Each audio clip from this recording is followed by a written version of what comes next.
শুভেচ্ছা সকলকে। আক্কেল দাঁত আমাদের একটা নির্দিষ্ট বয়সে সবারই ওঠে এবং এই আক্কেল দাঁতে ব্যথা হয়।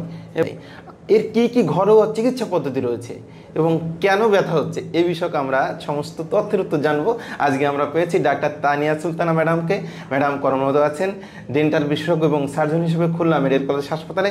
এছাড়া উনি chief consultant your dental Sonadanga Khulna. ম্যাডামের কাছে প্রশ্ন যে এই আক্কেল দাঁত কখন উঠছে, কোন বয়সে উঠছে এবং আক্কেল কেন বলা হচ্ছে এবং কেন এই আক্কেল দাঁতে ব্যথা হচ্ছে, ম্যাডাম একটু বলবেন। ধন্যবাদ ডাক্তার আনন্দকে। আক্কেল দাঁত ওঠার বিষয়টা আসলে খুবই একটা গুরুত্বপূর্ণ বিষয় এবং এটা আমাদের প্রতিটা মানুষই অলমোস্ট 100 জনের মনে করেন যে 90 জনই সাফার করে। আচ্ছা, হ্যাঁ, যখন এই দাঁতটা ওঠে।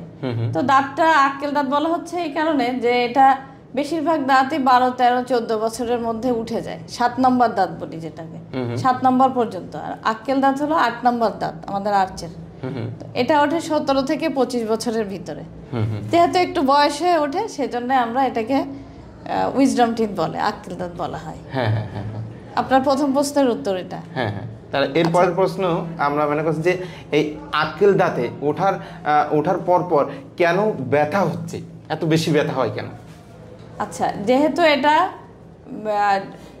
মানে ইরাপ্টেড দাঁতগুলোর পিছন থেকে আসে, রেট্রোমোলার এরিয়া বলা হয় ওই জায়গাটাকে। ওখানে হার্ড টিস্যু, সফট টিস্যু ভেদ করে সেই দাঁতটা উঠে আসে। তো তখন ওখানে কিছু nerve bundles, blood vessel supply থাকে, সফট টিস্যু থাকে সারাউন্ডিং। যেহেতু এখানে ইনফিরিয়র অ্যালভিউলার নার্ভ থাকে, তো ওই ইনফ্লামেশনের কারণে লোকালি প্রদাহ হয়, ব্যথা, যন্ত্রণা, ফোলা, ইভেন অনেক সময় পুঁজও জমে যায়। এই জন্যই ব্যথাটা হয়।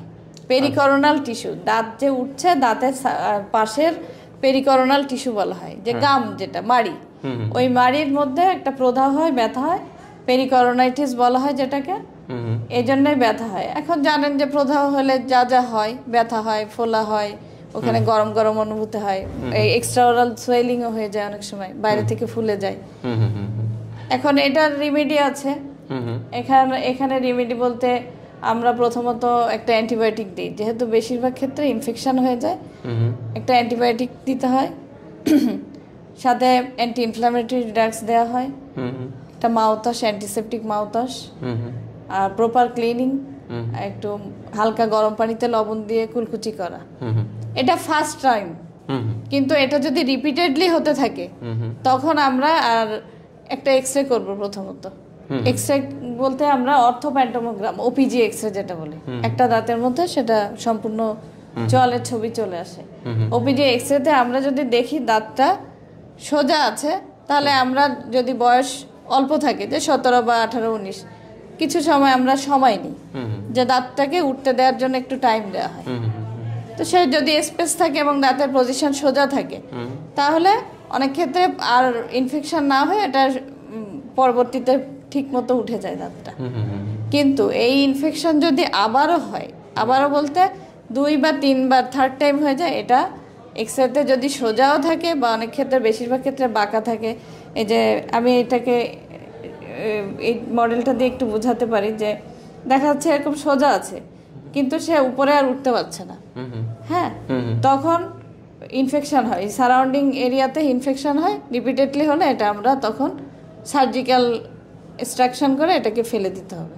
আচ্ছা। আবার যদি দেখা যায় যে এক্সরেতে তার বয়স কম আছে কিন্তু পজিশন খারাপ, তো আলটিমেটলি কি হবে, এই দাঁত কখনোই আর সোজাভাবে আর্চে আসতে পারবে না। তখন ওই একবার ফার্স্ট টার্মেই রুগীকে বলা হয় যে এটা আলটিমেটলি ফেলার দিকে যেতে হবে। সে মানসিক প্রস্তুতি নিয়ে ফেলার কথাই তাদেরকে বলা হয়। আবার কখনো দেখা যায় যে ডিস্ট্রায়াঙ্গুলার, পিছন দিকে ঘুরে যায়। হ্যাঁ, কখনো যায় যে অপোজিট হয়, কখনো হরাইজন্টাল, এরকম ভাবে আসে। আচ্ছা, এই ধরনের যে পজিশন, অ্যাবারেন্ট পজিশনগুলো থাকে, এগুলো থাকলে আমরা এক্সরে দেখে রুগীকে কনসিয়াস করা হয় যে এই দাঁতের পজিশনটা ভালো নাই, আমাদের হয়তো আলটিমেটলি এটা ফেলার দিকে যাওয়া লাগবে। আচ্ছা আচ্ছা। আর যদি বয়স এক্সিড করে যায়, যে 25, 27, 28 হয়ে যায়, তখন তো এটা ফেলা ছাড়ার উপায় থাকে না। কারো কারো অনেক পরে গিয়ে ব্যথা অনুভূত হয়, যে আর্লি স্টেজে কিছু হয় না, কয়েক বছর পরে গিয়ে 30-32 বছর বয়সে হঠাৎ পেইন শুরু হয়। তখন এক্সরে করে দেখা যায় যে একটা দাঁত আছে, বাঁকা আছে হাড়ের মধ্যে। তখন এটা অপারেশন করে বের করে আনা হয়। আবার কারো কারো এমন পজিশনে থাকে লং টাইম, দীর্ঘদিন এই বাড়ির পজিশন, ভিতরে আটকা থাকে, ওটা আটকা থাকে। কোনো সিমটম যদি না হয়, না অ্যারাইজ করে, ওটা ওভাবেই রেখে দিতে হবে। আচ্ছা আচ্ছা, তাহলে আমরা দেখছি যে ঘরোয়া চিকিৎসা, ম্যাডামদের কিছু মেডিকেল চিকিৎসা ট্যাবলেট রয়েছে, কিন্তু কোনো সময় কিন্তু অপারেশন লাগছে। ম্যাডাম, এই যে এই আক্কেল দাঁত, এই আক্কেল দাঁতে কি কোনো সময় গর্ত, ক্যারিজ এগুলো কি হতে পারে ম্যাডাম? হ্যাঁ, হতে পারে। যে বেশিরভাগ ক্ষেত্রে দেখা যায় অনেক রুগীরাই তো, এটা তো একটা মাইনর সার্জারি, অপারেশনকে ভয় পায়। রুগীকে বলা হয় যে এটা ফেলতে হবে, কিন্তু রুগীরা ফেলে না। তো পার্শিয়ালি ইরাপ্টেড টুথ, কিছুটা উঠে আছে, কিছুটা মাড়ির মধ্যে আছে। তো ওই জায়গাটা তো প্রপারলি পরিষ্কার করা যায় না, যে ব্রাশ পৌঁছায় না অনেক ভিতরে, কিছুটা আন্ডার দ্য আর্চ। তো দেখা যায় ওখানে কোনো না কোনো সময় খাওয়ার জমতেই থাকে। তো একটা পর্যায়ে ওই যে দন্তক্ষয় শুরু হয়, দাঁতের এনামেল ক্যারিজ হয়, ডেন্টিন ক্যারিজ হয়, খেয়ে শিরায় ধরে যায়, তখন পেইন হয়। তখন ওই ক্যারিজ হলে তো এটা ফেলা ছাড়া আর উপায় থাকে না। আচ্ছা। আর কিছু ক্ষেত্রে যদি দাঁতের পজিশন ভালো আছে কিন্তু ক্যাভিটি, তখন ফিলিং দিলে, প্রাথমিক পর্যায়ে ফিলিং দিলে ওটা আর্চে থেকে যাবে। সব ক্ষেত্রে যে ফেলা লাগবে তা না।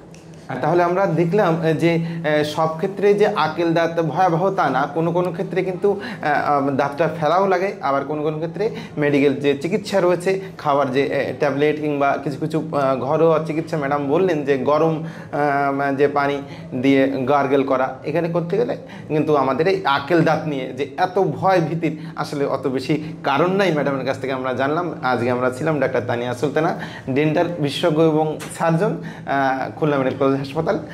ম্যাডামকে অসংখ্য ধন্যবাদ এই আক্কেল দাঁতের মতো যে এইটা নিয়ে যে সবাই ভয় পায়, এত গুরুত্বপূর্ণ তথ্য দেওয়ার জন্য।